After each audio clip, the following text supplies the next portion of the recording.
Welcome to Hasina's kitchen. ఈరోజు కెనడాలో cinema hall ఎలా ఉంటాయి, వీధులు ఎలా ఉంటాయి అన్నీ చూసేద్దాం రండి నాతో పాటు మీరు కూడా.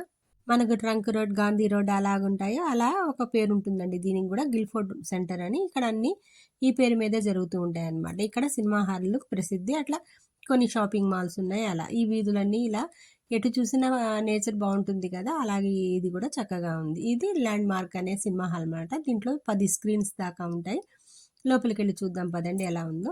దగ్గర ఉన్న టికెట్ ని అక్కడ ఎంట్రన్స్ లో మనం నోట్ చేసేసి లోపలికి వెళ్ళిపోతే ఇంకా మందే అనమాట రాజ్యం. మనం హైదరాబాద్ లో మాల్స్ చూస్తూ ఉంటాం కదా, సినిమా హాల్స్, స్క్రీన్ 1, స్క్రీన్ 2 అలాగే ఉన్నాయి. పెద్ద విషయం ఏం కనపడలేదు. మన మాల్సే చాలా బాగా ఉన్నట్లు అనిపించాయి నాకు.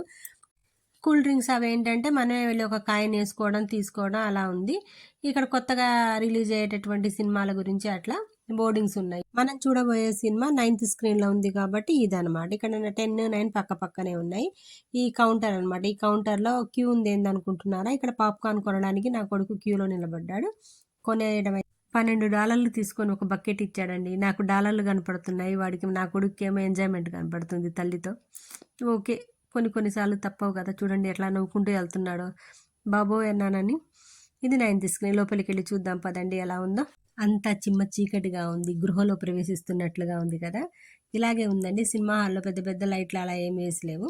ఇందాక కూల్ డ్రింక్ అని చెప్పాను కదా, ఇలా కాయిన్ వేసి వాళ్ళ ఫ్రెండ్స్ ఇలా తీసుకుంటూ ఉన్నారు. ఇలా తీసుకొని వెళ్ళిపోవడం. మన ఇండియాలో కూడా ఉన్నాయి అక్కడక్కడ పెద్ద పెద్ద మాల్స్లో. ఇది కూడా ఏం స్పెషల్ అనిపించలేదు. నా కొడుకు నాకు 3 గంటలు సినిమా చూపించడానికి ఎన్ని మెట్లెక్కిచ్చాడండి బాబు. 3 గంటలు రిలాక్స్ అవ్వడం కోసం ఈ మెట్లెక్కేటప్పటికి నా పని అయిపోయింది. మామూలుగా మన సినిమా హాల్ లాగే ఉన్నాయి, కాకపోతే స్కోప్గా ఉన్నాయి అనమాట. ఇక్కడ యాడ్స్తో చంపేస్తున్నాడండి. మా వాడికి బిర్యానీ, సినిమా, అమ్మ ఇవన్నీ చాలా ఇష్టమైన విషయాలన్నమాట. వీటితో లోకం చాలా అందంగా ఉంటుందండి.